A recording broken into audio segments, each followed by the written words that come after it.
বিভিন্ন প্ৰান্তৰ পৰা এনে ধৰণৰ খবৰসমূহ নিতৌ চাবৰ কাৰণে চেনেলটো সাবস্ক্ৰাইব কৰি ভিডিঅ'টোত এটা লাইক কৰি দিব। এই মুহূৰ্তত জনাই আছো এটা গুৰুত্বপূৰ্ণ খবৰ। মুখ্যমন্ত্ৰী হিমন্ত বিশ্ব শৰ্মাই যোগ্যতা হেৰুৱাইছে। হিমন্ত বিশ্ব শৰ্মাক অতি সোনকালেই গ্ৰেপ্তাৰ কৰাৰ দাবী উত্থাপন কৰিছে জমিয়ত উলেমা-ই-হিন্দে। মুখ্যমন্ত্ৰী হিমন্ত বিশ্ব শৰ্মাৰ কৰ্মকাণ্ডক লৈ সৰব হৈ পৰিছে জমিয়ত উলেমা-ই-হিন্দ। অসমত অব্যাহত থকা অমানৱীয় উচ্ছেদ বৈষম্যমূলক আৰু ধৰ্মীয় দৃষ্টিকোণৰ পৰা চলোৱা বুলিও অভিযোগ উত্থাপন কৰিছে জমিয়ত উলেমা-ই-হিন্দে। মুছলমানক বাছি বাছি উচ্ছেদ কৰাটো হিমন্ত বিশ্ব শৰ্মাৰ সাম্প্ৰদায়িক ৰাজনীতি। মুখ্যমন্ত্ৰী হিমন্ত বিশ্ব শৰ্মাই সংবিধানৰ নামত শপত খাই তেওঁ অসাংবিধানিক কাম কৰিছে। সেইবাবে মুখ্যমন্ত্ৰীৰ যোগ্যতা হেৰুৱাইছে হিমন্ত বিশ্ব শৰ্মাই। পৰৱৰ্তী খবৰ, বাংলাদেশী অনুপ্ৰৱেশকাৰীক বহিষ্কাৰ কৰা সন্দৰ্ভত বিহাৰৰ পৰা পশ্চিমবংগক সকিয়নি প্ৰধানমন্ত্ৰী নৰেন্দ্ৰ মোদীৰ। পশ্চিমবংগৰ মমতা বেনাৰ্জীৰ চৰকাৰক সতৰ্কবাণী প্ৰদান কৰিছে নৰেন্দ্ৰ মোদীয়ে। বিহাৰৰ মাটিত থিয় হৈ মোদীয়ে বংগৰ ইংগিত দি অবৈধ বাংলাদেশী অনুপ্ৰৱেশকাৰীক দেশৰ পৰা খেদি পঠোৱাৰ সংকল্প ঘোষণা কৰিছে। প্ৰধানমন্ত্ৰী নৰেন্দ্ৰ মোদীয়ে কৈছে, আমি এজনো অনুপ্ৰৱেশকাৰীক বিহাৰৰ পৰা এজনো ব্যক্তিৰ চাকৰি কাঢ়ি নিবলৈ নিদিওঁ। আমি অনুপ্ৰৱেশকাৰীক দেশৰ জনসাধাৰণৰ ন্যায্য অধিকাৰ কাঢ়ি নিবলৈ নিদিওঁ। আমি এই দেশত এজনো অবৈধ অনুপ্ৰৱেশকাৰীক জীয়াই থাকিবলৈ নিদিওঁ। আমি তেওঁলোকক এই দেশত মাটি দখল কৰিবলৈ নিদিওঁ। বিহাৰৰ ৰাইজক সকীয়াই দি আপোনালোকেও সজাগ হ'ব লাগে যাতে কোনো অনুপ্ৰৱেশকাৰীয়ে আপোনাৰ অধিকাৰ কাঢ়ি নিব নোৱাৰে বুলি মন্তব্য কৰিছে মোদীয়ে। আন এটা খবৰ, প্ৰকাশ পাইছে ADR-ৰ ৰিপৰ্ট। দেশৰ আটাইতকৈ দুখীয়া মুখ্যমন্ত্ৰীৰ তালিকাত আছে পশ্চিমবংগৰ মুখ্যমন্ত্ৰী মমতা বেনাৰ্জী। 15 লাখ টকাৰে দেশৰ আটাইতকৈ দুখীয়া মুখ্যমন্ত্ৰী হৈছে পশ্চিমবংগৰ মমতা বেনাৰ্জী। আৰু দেশৰ আটাইতকৈ ধনাঢ্য মুখ্যমন্ত্ৰী হৈছে চন্দ্ৰবাবু নাইডু। 931 কোটি টকাৰ সম্পত্তিৰ গৰাকী চন্দ্ৰবাবু নাইডু। 332 কোটি টকা সম্পত্তিৰে দেশৰ দ্বিতীয় ধনাঢ্য মুখ্যমন্ত্ৰী হৈছে প্ৰেমা খাণ্ডু। পৰৱৰ্তী খবৰ, বিহাৰৰ SIR-ক লৈ উচ্চতম ন্যায়ালয়ৰ গুৰুত্বপূৰ্ণ নিৰ্দেশনা। ভোটাৰ তালিকাৰ পৰা বাদ পৰা 65 লাখ লোকৰ অন্তৰ্ভুক্তিৰ বাবে আধাৰ কাৰ্ডক একমাত্ৰ নথি হিচাপে গণ্য কৰা হ'ব। উচ্চতম ন্যায়ালয়ে নাকচ কৰিলে ভোটাৰ তালিকাত অন্তৰ্ভুক্তিৰ বাবে BLO-এ দিয়া পৰামৰ্শ। দাখিল কৰা নথিৰ বিপৰীতে প্ৰতিজনে লাভ কৰিব স্বীকৃতি। ভোটাৰ তালিকাৰ পৰা বাদ পৰা ব্যক্তিয়ে এতিয়া কৰিব পাৰিব অনলাইন আবেদন। ভোটাৰ তালিকাত নাম অন্তৰ্ভুক্তিৰ বাবে ৰাইজক সহায় কৰিব ৰাজনৈতিক দলসমূহে। পৰৱৰ্তী খবৰ, এফালে লাখপতি বাইদেউলৈ ধন, আনফালে ঋণৰ পাহাৰ। 8 মাহত অসম চৰকাৰে ললে 13,000 কোটি টকাৰ ঋণ। 1,74,000 কোটিৰ ঋণৰ বোজাত ভাৰাক্ৰান্ত ৰাজ্য চৰকাৰ। ঋণৰ ধনেৰে ৰাজ্যত হিতাধিকাৰী আঁচনিৰ বন্যা। চামুচেৰে দি বেলচা মাৰি লৈছে চৰকাৰে। কোন দিশে গতি কৰিছে অসমৰ বিত্তীয় অৱস্থা? অসম চৰকাৰৰ ঋণৰ বোজা 1,74,000 কোটি টকা।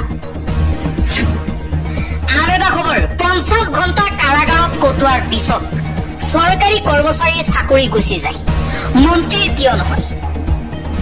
অমিত শ্বাহৰ নতুন বিধেয়ক সন্দৰ্ভত প্ৰধানমন্ত্ৰী নৰেন্দ্ৰ মোদীৰ এই মন্তব্য। প্ৰধানমন্ত্ৰী নৰেন্দ্ৰ মোদীয়ে কৈছে, এতিয়াৰ পৰা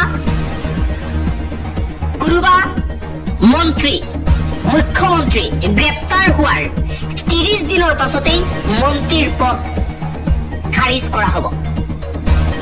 যদি এজন শিক্ষকৰ, যদি এজন চাকৰিয়ালৰ 50 ঘণ্টা কাৰাগাৰত থকাৰ পাছত চাকৰি গুচি যায়, মন্ত্ৰীৰ কিয় একো নহয়?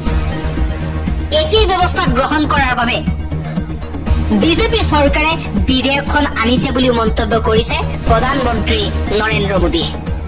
প্ৰধানমন্ত্ৰী নৰেন্দ্ৰ মোদীয়ে কৈছে, দেশত এটা আইন হ'ব লাগিব, একেই শাস্তি হ'ব লাগিব। সাধাৰণ চাকৰিয়ালৰ বাবে যি আইন, মন্ত্ৰী, প্ৰধানমন্ত্ৰী, মুখ্যমন্ত্ৰীৰ বাবেও একেই আইন হ'ব লাগিব। পৰৱৰ্তী খবৰ পিছুৱালে প্ৰধানমন্ত্ৰী নৰেন্দ্ৰ মোদীৰ অসম ভ্ৰমণ 13 ছেপ্টেম্বৰতহে অসমলৈ আহিব প্ৰধানমন্ত্ৰী মোদী উপ ৰাষ্ট্ৰপতি নিৰ্বাচনৰ বাবে পিছুৱালে অসম ভ্ৰমণ পূৰ্বে 8 ছেপ্টেম্বৰত অসমলৈ অহাৰ কথা আছিল নৰেন্দ্ৰ মোদী মিয়াৰ বিৰুদ্ধে সৰব হৈ পৰিছে বিশ্বজিৎ ফুকন কোটিপতি মিয়া শিলৰ কোৱেৰী সুপাৰী সিন্ডিকেটত জড়িত আছে অসম নাগালেণ্ড সীমান্তত সংঘাত লগাবলৈ চেষ্টা কৰি আহিছে মিয়া লোকে উৰিয়াম ঘাটত নগাৰ পৰিৱৰ্তে এতিয়া পুনৰবাৰ মিয়াকে দোষাৰোপ কৰিছে স্থানীয় বিধায়কে উৰিয়াম ঘাটত একাংশ কোটিপতি মিয়াই সংঘাত লগোৱাৰ অপপ্ৰচেষ্টাকে চলাই আছে একাংশ কোটিপতি মিয়াই ড্ৰাগছ শিলৰ কোৱেৰী সুপাৰী আদিৰ অবৈধ সাম্ৰাজ্য গঢ়ি তুলিছিল উৰিয়াম ঘাটত এতিয়া মিয়াই ভয়ংকৰ ষড়যন্ত্ৰ ৰচনা কৰিছে আন এটা বিগ ব্ৰেকিং নিউজ মিয়া নহয় এইবাৰ বহিৰাগত শ্ৰমিকৰ প্ৰহাৰ খুদ আৰক্ষী বিষয়াক উত্তপ্ত হৈ পৰিছে পৰিস্থিতি অনা অসমীয়াৰ আক্ৰমণৰ বলি হ'ল অসম আৰক্ষীৰ বিষয়া অনা অসমীয়াৰ উপদ্ৰৱত সুৰক্ষিত নহয় খুদ আৰক্ষী বিষয়া সকলো এবাৰ আৰক্ষীক আক্ৰমণ কৰা হৈছে তিনিচুকীয়া সদৰ থানাৰ অচি পৰাগজ্যোতি বুঢ়াগোহাঁইক আক্ৰমণৰ চেষ্টা অনা অসমীয়াৰ বহিৰাগত শ্ৰমিকে অচি প্ৰাগজ্যোতি বুঢ়াগোহাঁইক আক্ৰমণৰ চেষ্টা চলোৱাৰ অভিযোগ উত্থাপন কৰা হৈছে তিনিচুকীয়াৰ চাইডিং বজাৰত সংঘটিত হৈছে এই চাঞ্চল্যকৰ ঘটনা ব্যৱসায়ী আৰু শ্ৰমিকৰ মাজত হোৱা সংঘাতৰ সময়তে আৰক্ষী বিষয়াগৰাকীক আক্ৰমণৰ চেষ্টা অনা অসমীয়া লোকজনৰ উল্লেখযোগ্য যে তিনিচুকীয়াৰ চেম্বাৰ অৱ কমাৰ্চ আৰু শ্ৰমিকৰ মাজত মুজুৰিক লৈ সৃষ্টি হৈছিল উত্তপ্ত পৰিস্থিতি নিয়ন্ত্ৰণ কৰিবলৈ যোৱাৰ সময়তেই অচি পৰাগজ্যোতি বুঢ়াগোহাঁইক আক্ৰমণৰ চেষ্টা চলোৱাৰ অভিযোগ উত্থাপন হৈছে পৰৱৰ্তী খবৰ মন্ত্ৰী অশোক সিংঘালে পদত্যাগ কৰিব কেতিয়া স্বাস্থ্যমন্ত্ৰী অশোক সিংঘালৰ পদত্যাগৰ দাবী অসম জাতীয় পৰিষদৰ শেহতীয়াকৈ GMCHত যি ঘটনা সংঘটিত হৈছিল এগৰাকী শিশুৰ মৃত্যুৰ পিছতেই স্বাস্থ্যমন্ত্ৰী অশোক সিংঘালৰ পদত্যাগৰ দাবী উত্থাপন হৈছিল সমগ্ৰ ৰাজ্যতে আৰু স্বাস্থ্যমন্ত্ৰী অশোক সিংঘালৰ বিৰুদ্ধে এতিয়া প্ৰতিবাদ দেখিবলৈ পোৱা গৈছে পদত্যাগ কৰক স্বাস্থ্যমন্ত্ৰী অশোক সিংঘালে শীঘ্ৰেই নিজৰ পদৰ পৰা পদত্যাগ কৰক ব্যৱস্থা গ্ৰহণ কৰক GMCHৰ অধ্যক্ষৰ বিৰুদ্ধে মুঠতে GMCH অসম চৰকাৰ আৰু স্বাস্থ্যমন্ত্ৰীৰ বিৰুদ্ধে অসম জাতীয় পৰিষদৰ নেতৃত্বত তীব্ৰ প্ৰতিবাদী কাৰ্যসূচী দেখিবলৈ পোৱা গ'ল যোৱাকালি আন এটা গুৰুত্বপূৰ্ণ খবৰ চৰকাৰক সমালোচনা কৰাই অপৰাধ পুনৰ সাংবাদিকক লক্ষ্য কৰি লৈছে অসম আৰক্ষীয়ে এইবাৰ অসম আৰক্ষীৰ লক্ষ্য অফিচাৰ শৰ্মা চৰকাৰক সমালোচনা কৰাৰ বাবে এতিয়া টাৰ্গেট সাংবাদিক অফিচাৰ শৰ্মাৰ বিৰুদ্ধে গোচৰ ৰুজু কৰিছে অসম আৰক্ষীয়ে গুৱাহাটী ক্ৰাইম ব্ৰাঞ্চত দেশদ্ৰোহিতাৰ গোচৰ অফিচাৰ শৰ্মাৰ বিৰুদ্ধে সাংবাদিক তথা ইউটিউবাৰ অফিচাৰ শৰ্মাই অসম চৰকাৰৰ বিৰুদ্ধে কেতবোৰ সমালোচনা কৰিছিল অসম চৰকাৰে আদানী কোম্পানীক যি মাটি দিব লৈছিল ডিমাহাছাওত 3000 বিঘা সেই 3000 বিঘা ভূমি আদানীক দিয়াৰ বাবে অফিচাৰ শৰ্মাই নিজৰ ইউটিউব চেনেলত চৰকাৰক সমালোচনা কৰিছিল আৰু সমালোচনা কৰাৰ বাবে এতিয়া অসম আৰক্ষীয়ে গোচৰ ৰুজু কৰিছে সাংবাদিক অফিচাৰ শৰ্মাৰ বিৰুদ্ধে আৰু এই ঘটনাৰ পিছতে এতিয়া সমগ্ৰ ভাৰতবৰ্ষতে চৰ্চা চলিছে হিমন্ত বিশ্ব শৰ্মাৰ বিৰুদ্ধে যি সাংবাদিকেই সমালোচনা কৰে সেই সাংবাদিকসকলৰ বিৰুদ্ধেই গোচৰ ৰুজু কৰে হিমন্ত বিশ্ব আন এটা ব্ৰেকিং নিউজ এফালে লাখপতি বাইদেউলৈ ধন আনফালে ঋণৰ পাহাৰ 8 মাহত অসম চৰকাৰে ললে 13,000 কোটি টকাৰ ঋণ 1,74,000 কোটিৰ ঋণৰ বোজাত ভাৰাক্ৰান্ত চৰকাৰ ঋণৰ ধনেৰে ৰাজ্যত হিতাধিকাৰী আঁচনিৰ বন্যা হিমন্ত বিশ্ব শৰ্মাৰ বিজেপি চৰকাৰৰ চলিত বছৰত কিমান টকাৰ ঋণ ললে অসম চৰকাৰে